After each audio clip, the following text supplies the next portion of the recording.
Hi friends, कैसे हैं आप सब। आप सभी का बहुत वेलकम है ऐसे क्लासेस में। दोस्तों, आज का हमारा वीडियो का टॉपिक है the industrial employment standing order act 1946, जिसके हम MCQs देखेंगे और उसके साथ उसका आंसर्स भी सॉल्व करेंगे। ठीक है, तो ये एक तरीके का मॉक टेस्ट है।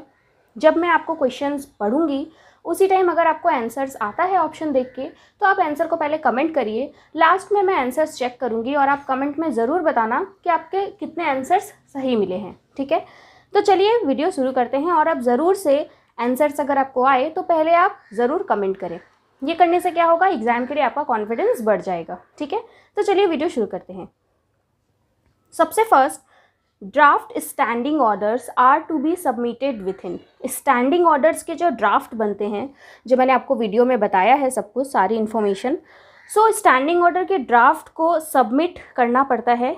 कितने दिनों के अंदर में सबमिट करना पड़ता है? ऑप्शन है A, 2 years from the date on which the act is applicable in 5 copies. 5 copy में सबमिट करना पड़ेगा 2 years के अंदर। 1 year from the date on which the act is applicable in 5 copies. 5 copy में करना पड़ेगा जब से डेट एप्लीकेबल हुआ है उसके 1 साल के अंदर। 6 months from the date on which the act is applicable in 5 copies. 5 copies 6 month के अंदर। 6 months from the date on which the act is applicable in 10 copies. 10 copies 6 month के अंदर। सो दोस्तों, अगर आपको थोड़ा भी याद हो कि ड्राफ्ट जो हम लोग सबमिट करते थे वो कितने कॉपी में करते थे, तो वो 5 कॉपी में करते थे। तो सबसे पहले तो डी नंबर ऑप्शन नहीं होगा, इन तीनों में से कोई होगा, या तो 1 साल या फिर 2 साल या 6 महीने। ठीक है, कभी कभी हम इसी मेथड से आंसर निकाल सकते हैं कि जो आपको नहीं लग रहा है आप उसे हटाते जाइए, एक आंसर निकल आएगा। सो यहाँ पर आंसर होगा 6 months। आपने अगर वीडियो में अच्छे से देखा होगा तो आपको याद होगा 6 महीने के अंदर में जमा करना पड़ता है कॉपी, 5 कॉपी जमा करना पड़ता है। ठीक है, फिर नेक्स्ट क्वेश्चन है, industrial employment standing order act is applicable in every industrial establishment where dash workman are employed. कितने वर्कमैन एम्प्लॉयड होने पे ये एक्ट एप्लीकेबल हो जाएगा? ऑप्शन है 200, 150, 100 या 50। कितने वर्कमैन? तो ये आंसर तो आपको ज़रूर आना चाहिए, बहुत ही बेसिक आंसर है इस एक्ट का। अगर आपने एक्ट की वीडियो देखी है, रिवीजन की है, तो आपको ज़रूर आना चाहिए। सो इसका आंसर तो आप मुझे कमेंट करके ज़रूर बताएं। मैं आपको अपना आंसर बता दूं तो इसका आंसर होगा सी, यानी कि 100 वर्कमैन होने पे ये एक्ट एप्लीकेबल हो जाता है हर इंडस्ट्रियल इस्टेब्लिशमेंट में। फिर नेक्स्ट क्वेश्चन है, an authority who is appointed by the appropriate government. Appropriate government एक अथॉरिटी को अपॉइंट करता है by notification in official gazette to exercise in such area may be specified. Appropriate government एक authority को appoint करता है official gazette में notification देके एक स्पेसिफिक एरिया के लिए। ठीक है, तो वो जो अथॉरिटी है वो कौन है? ऑप्शन है A, appellate authority, B, certifying officer, C, acting officer या D, none of the above. So इसका आंसर होगा ए, यानी कि अपीलेट अथॉरिटी को अपॉइंट किया जाता है एप्रोप्रिएट गवर्नमेंट के द्वारा। नेक्स्ट क्वेश्चन है, section 2 of the payment of wages act 1936 defines. Payment of wages act का सेक्शन 2 क्या डिफाइन करता है? ऑप्शन है ए, इंडस्ट्रियल इस्टेब्लिशमेंट, बी, वेजेस, सी, वर्कमैन या डी, अमेंडमेंट्स। सो दोस्तों, आप देख सकते हैं कि हर एक्ट आपस में एक दूसरे से कनेक्टेड है। So payment of wages act का सेक्शन 2 डिफाइन कर रहा है इंडस्ट्रियल इस्टेब्लिशमेंट। फिर नेक्स्ट है, 5 नंबर क्वेश्चन है, what is the time frame in which the employer shall submit 5 copies of draft standing orders proposed by him for adoption in his industrial establishment. Employer जो adoption लिया, यानी कि इस तरीके से मेरा स्टैंडिंग ऑर्डर रहेगा, ये ऑर्डर से चलेगा मेरा इस्टेब्लिशमेंट। सो वो एम्प्लॉयर 5 कॉपी सबमिट करेगा कितने टाइम के अंदर में? ये बहुत ही इंपॉर्टेंट क्वेश्चन है, आप देख रहे हैं बार बार ये क्वेश्चन रिपीट हो रहा है। सो ऑप्शन है ए, 1 month, 1 month के अंदर जब से स्टैंडिंग ऑर्डर एक्ट एप्लीकेबल हुआ, 12 months यानी 1 साल के अंदर, 18 months के अंदर, या फिर 6 months के अंदर। तो अगर आपको इसका आंसर अब तो आ ही गया होगा तो ज़रूर आप मुझे कमेंट करिए। मैं बता दूं, इसका आंसर होगा डी, यानी कि 6 month के अंदर में 5 कॉपी सबमिट करनी पड़ेगी एम्प्लॉयर को। नेक्स्ट क्वेश्चन है, the copies of the certified standing order authenticate in the prescribed manner may be send to dash by certifying officer within 7 days। Certified standing order की copy जो authenticated होगी, ठीक है, वो भेजी जाएगी किसे? By certifying officer within 7 days. Option है A the employer, B the trade union, C other person prescribed representative of the workman, workman के जो रिप्रेजेंटेटिव रहेंगे उन्हें, या D all of the above, सबको कॉपी जाएगी। सो इसका आंसर है कि सर्टिफाइंग ऑफिसर हर किसी को कॉपी भेजेंगे 7 डेज के अंदर में। ठीक है, so D all of the above, सबको एक एक कॉपी जाएगी। फिर नेक्स्ट है which of the following is an additional matter to be provided as per the act relating to all industrial establishment in coal mines.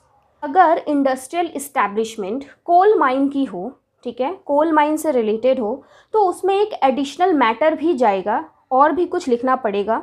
सो वो क्या चीज़ होगा? Option है A transfers, B service certificate, C exhibition and supply of standing order, D railway travel facilities. तो इसका answer है all railway travel facilities. Service certificate, transfers, exhibition and supply of standing order, मतलब चारों ही important है। ये question ही important है कि coal mine का जब इंडस्ट्रियल इस्टेब्लिशमेंट होगा तो उसमें ये सारी चीज़ें अलग से जाती हैं। सो यहाँ पर ऑप्शन है A only A, B and C A and C, D all of the above. So इसका आंसर होगा डी, यानी कि all of the above. Industrial establishment जो एक्ट है उसका सेक्शन 10B क्या बताता है, किस बारे में बात करता है? ऑप्शन है ए, जैसा कि मैंने आपको एक्ट पढ़ते वक्त भी बताया था कि इतने सारे सेक्शंस याद रखना पॉसिबल नहीं है, लेकिन अगर हम लोग रिवीजन करते रहते हैं तो हमें सेक्शन याद होता है। इसके साथ हम MCQ सॉल्व करते हैं तो कहीं ना कहीं वो चीज़ें हमारे दिमाग में बैठते जाती हैं। सो 10B किसके बारे में बात करता है? ऑप्शन है A additional matters to be provided in the standing order relating to all industrial establishment. जब इंडस्ट्रियल इस्टेब्लिशमेंट होगा तो जो एडिशनल मैटर्स जाएंगे वो additional matters to be provided in the standing order relating to all industrial establishment in coal mines. Coal mines के time पे जो additional matter जाएंगे वो C prescribed particulars of workman, workman का पर्टिकुलर्स, या D none of the above, इनमें से कोई नहीं। सो इसका आंसर होगा ए। 10B बताता है कि इंडस्ट्रियल इस्टेब्लिशमेंट में जो भी एडिशनल मैटर प्रोवाइड हो रहे हैं वो बताता है। नेक्स्ट क्वेश्चन नंबर 9, एज पर सबसेक्शन 3 ऑफ सेक्शन 5, यानी कि 5 subsection 3, the standing order shall come into operation on the expiry of dash days from the date on which authenticated copies are sent. Act का 5 subsection 3 बताता है कि standing order operation में तब आएगा जब ऑथेंटिकेटेड कॉपीज जो है वो हर पार्टीज को भेज दी जाएगी। तो कितने दिनों के अंदर वो कॉपीज़ भेज के सब हो जाएगा जो ये एक्ट ऑपरेशन में आ जाएगा? ऑप्शन है ए 30 डेज़, बी 7 डेज़, सी 15 डेज़, या डी 5 डेज़। सो इसका आंसर होगा ए 30 डेज़। 30 डेज़ के अंदर में कॉपी भेजने से ये एक्ट ऑपरेशन में आ सकता है। बहुत बार हमें जब MCQ मिलता है तो उसमें बहुत सारे डेज़ दिए रहते हैं और हम कभी कभी कंफ्यूज हो जाते हैं एग्ज़ाम टाइम पे, हमें नहीं समझ में आता है। तो जब हम लोग लेबर लॉ, इंडस्ट्रियल लॉ पढ़ते हैं तो मोस्ट ऑफ द टाइम पे 30 डेज़ आंसर होता है। मैं ये नहीं कह रही हूँ कि ऑलवेज 30 डेज़ होता है, लेकिन 70 to 80% चांसेस है कि 30 डेज़ होता है। अगर आपको कभी कोई भी आंसर नहीं समझ में आए, कन्फ्यूज़न हो, ठीक है, और आप अगर उस आंसर को छोड़ के आ रहे हो तो इससे अच्छा आप 30 डेज़ एक बार ट्राई कर सकते हो। नेक्स्ट है the appeal on the certified standing order may be preferred with in. Appeal certified standing order पे कितने दिन के अंदर में प्रिफर्ड है?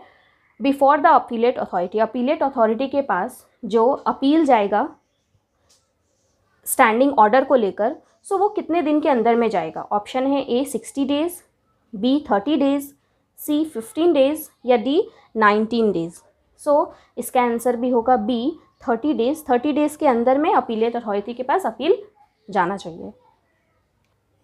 फिर नेक्स्ट क्वेश्चन है in which language is the text of the standing order posted on the notice board. Notice board में कौन से लैंग्वेज में स्टैंडिंग ऑर्डर जो लिखा हुआ है वो पोस्ट किया जाएगा? ऑप्शन है ए इंग्लिश और that is understood by majority of the workman, workman को जो ज़्यादा करके समझ में आए, B only English, C language as understood by the workman, जो वर्कमैन को समझ में आए सिर्फ वही language, D none of the above, किसी भी लैंग्वेज में नहीं।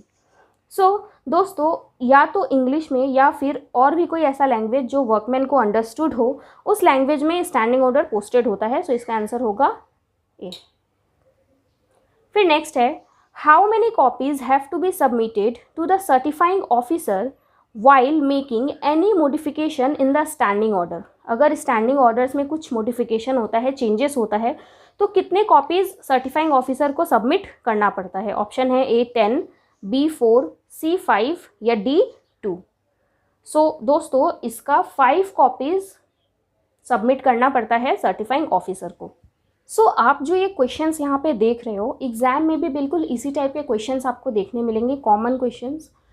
एग्ज़ाम में दिक्कत क्या हो जाता है कि हम तो बहुत ज़्यादा पढ़ के चले जाते हैं और हम रिवीजन नहीं करते हैं, जिसकी वजह से प्रॉब्लम होती है। तो अगर हम अपना रिवीजन स्ट्रॉन्ग रखें तो ये सब क्वेश्चंस एग्ज़ाम में हम बहुत ही ईजिली सॉल्व कर सकते हैं, क्योंकि सारे क्वेश्चन आ तो रहे हैं एक्ट से बाहर तो नहीं आ रहे हैं। एक्ट अगर हम अच्छे से पढ़ के कुछ MCQs के वीडियोज़ अगर देख के प्रैक्टिस कर ले, खुद से प्रैक्टिस कर ले, तो वो एक्ट पूरी तरीके से रेडी हो जाता है। सो नेक्स्ट क्वेश्चन है 13, if any workman is suspended by the employer shall pay to such workman subsistence allowance at the rate of -% of wages which the workman was entitled to immediately preceding the date of such suspension for the first 90 days of suspension।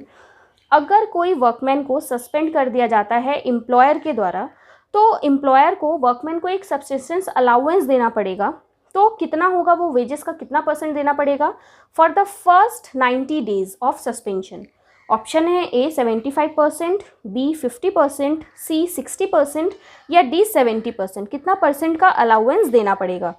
सो इसका answer है B, यानी कि 50% of wages for the first 90 days employer को देना पड़ेगा workman को। Next question है which section takes care of payment of subsistence allowance in the standing order? किस सेक्शन में ये सब्सिस्टेंस अलाउंस की बात की गई है? ऑप्शन है A section 10, B section 1, C subsection 1 या D सेक्शन 10A। दोस्तों सेक्शन 1 और 1A जो सबसेक्शन 1 है, ये तो ऑब्वियसली नहीं होगा, या तो सेक्शन 10 होगा या 10A होगा। So section 10A subsistence allowance के बारे में बात करता है। सो इसका आंसर होगा D। फिर नेक्स्ट क्वेश्चन। सो फ्रेंड्स ये आज का लास्ट क्वेश्चन है। लास्ट क्वेश्चन बताने से पहले मैं आपको बता दूं कि अगर आपको इस एक्ट के नोट्स, MCQ के नोट्स और भी कई रिलेटेड एक्ट्स के नोट्स या MCQs चाहिए, तो आप हमें व्हाट्सएप पे मैसेज कर सकते हैं। आप हमें व्हाट्सएप पे मैसेज कैसे करेंगे, सारी इन्फॉर्मेशन आपको डिस्क्रिप्शन बॉक्स में मिल जाएगी। Okay. So objection which the workman may desire to make to the draft standing order to be submitted to the certifying officer within days from the receipt of draft standing order from the certifying officer। अगर किसी workman को standing order से कुछ problem है, तो वो certifying officer को कितने दिनों के अंदर में बताएगा? ड्राफ्ट स्टैंडिंग ऑर्डर जब उसे मिलेगा तब उसके कितने दिनों के अंदर में सर्टिफाइंग ऑफिसर को बताना पड़ेगा? ऑप्शन है A 12 days, B 30 days, C 9 days या D 15 डेज।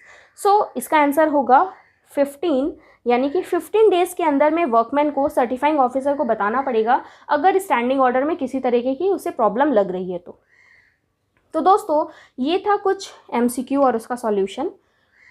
आपको ये वीडियो कैसा लगा मुझे कमेंट करके ज़रूर बताएं। कितने आंसर्स आपने सही दिए आप वो भी मुझे बताएं ज़रूर कमेंट करके।